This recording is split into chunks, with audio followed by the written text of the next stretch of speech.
நாகர்கோவில் கவிதாலயா நாட்டியப்பள்ளி வழங்கும் பரதநாட்டிய அரங்கேற்றம், சலங்கை அணிவிழா மற்றும் நாட்டுவாங்க அரங்கேற்றம். இடம் எம்டிபி மஹால். நேரம் மாலை 4 மணி. ஜூன் மாதம் பள்ளி கல்லூரிகள் திறந்ததும் 1,00,000 வாகனங்களை இயக்க மாட்டோம் என்று தனியார் நர்சரி, பிரைமரி, மெட்ரிகுலேஷன், சிபிஎஸ்இ பள்ளிகள் சங்கம் அறிவித்துள்ளது. இதுகுறித்து எமது செய்தியாளர் சங்கரன் வழங்கும் விரிவான தகவல்களை கேட்கலாம். தமிழகத்தில் பள்ளி கல்லூரி மாணவர்கள் தற்போது கோடை விடுமுறையில் இருக்கிறார்கள்.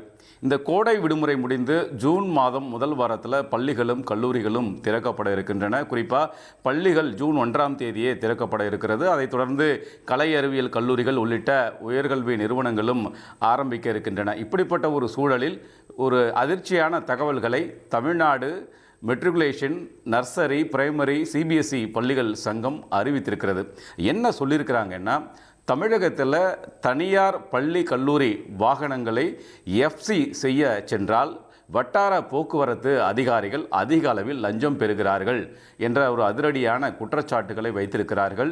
ஒவ்வொரு ஆண்டும் எஃப்சி பெறும்போது பல ஆயிரம் ரூபாய் லஞ்சம் கொடுக்க வேண்டியிருக்கிறது என்ற தகவலை தெரிவித்திருப்பதோடு, குறிப்பாக அனைத்து வாகனங்களிலும் ஜிபிஆர்எஸ் கருவிகளை பொருத்த வேண்டும் என்றும், இதனை ஒவ்வொரு மாவட்டத்திலும் குறிப்பிட்ட நிறுவனங்களிடமிருந்து தான் பெற வேண்டும் என்று அதிகாரிகள் வற்புறுத்துவதாகவும் அந்த சங்கத்தினுடைய பொதுச் செயலாளர் நந்தகுமார் அதிரடியாக குற்றச்சாட்டை சுமத்தியிருக்கிறார்.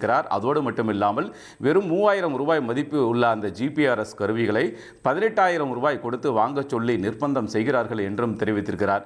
இதன் காரணமாக பள்ளி கல்லூரி வாகனங்களுக்கு ஒவ்வொரு ஆண்டும் எஃப்சி செய்யும் போது பல ஆயிரம் ரூபாய் செலவழிக்க வேண்டி இருக்கிறது என்றும், இதனை தங்களால் அனுமதிக்க முடியாது என்றும் தெரிவித்திருக்கிறார்.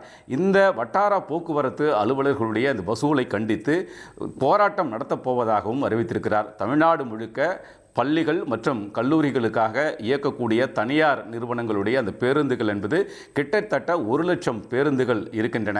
இவ்வளவு பேருந்துகளுக்கும் ஒவ்வொரு ஆண்டும் பல லட்சம் ரூபாய் செலவழிக்கப்படுகிறது என்றும், நியாயமான முறையில் உரிய கட்டணங்களை போக்குவரத்து அதிகாரிகள் பெறுவது இல்லை என்ற ஒரு குற்றச்சாட்டுகளையும் சுமத்தியிருக்கிறார்கள். இந்த விவகாரத்தில் தமிழக முதலமைச்சரும் அதேபோன்று போக்குவரத்து துறையும் உரிய நடவடிக்கை எடுக்க வேண்டும் என்றும், அப்படி இல்லை என்றால் பள்ளி திறந்ததும் கல்லூரிகள் திறந்ததும், அதாவது ஜூன் முதல் வாரத்திலேயே அல்லது 2வது வாரத்திலேயோ அனைத்து வாகனங்களையும் இயக்காமல் அந்தந்த ஆர்டிஓ அலுவலகங்கள் முன்பு போராட்டம் நடத்துவது என்ற ஒரு முடிவையும் எடுத்திருப்பதாகவும் அவர் தெரிவித்திருக்கிறார். இந்த விவகாரம் தற்போது மிகப்பெரிய பரபரப்பை ஏற்படுத்தியிருக்கிறது.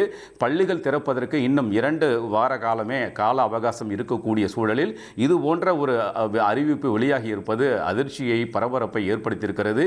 இந்த பிரச்சனையை முடிவுக்கு கொண்டு வருவதற்கும், அந்த பள்ளி வாகனங்களுக்கு நியாயமான முறையில் எஃப்சி உள்ளிட்ட பல்வேறு உரிமங்களை வழங்குவதற்கு கட்டணங்களை வசூல் செய்யவும் தமிழக அரசு நடவடிக்கை எடுக்க வேண்டும் என்ற கோரிக்கையும் வலுத்து வருகிறது.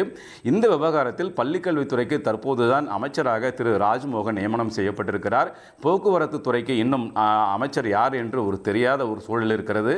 எனவே பள்ளிக்கல்வித்துறையும் போக்குவரத்து துறையும் இணைந்து இந்த விவகாரத்திற்கு ஒரு நிரந்தரமாக ஒரு தீர்வு காண வேண்டும் என்றும், அப்படி இல்லை என்றால் மாணவர்கள் பாதிக்கக்கூடக்கூடிய சூழல் உருவாகும் என்றும் பள்ளி நிர்வாகிகள் எல்லாம் தெரிவிக்கிறார்கள். எனவே மிக போர்க்கால அடிப்படையில் இந்த பிரச்சனையை முடிவுக்கு கொண்டு வருவதற்கு நடவடிக்கை எடுக்க வேண்டும். பள்ளி வாகனங்கள் தமிழ்நாடு முழுக்க 1,00,000 வாகனங்கள் பள்ளி கல்லூரி திறந்த பிறகு இயங்காமல் போனால் கல்லூரி மாணவர்களும் அதேபோன்று பள்ளி மாணவர்களும் மிகப்பெரிய ஒரு பாதிப்பிற்கு ஆளாவார்கள் என்ற அதிர்ச்சியான தகவல்களும் வெளியாகியிருக்கிறது.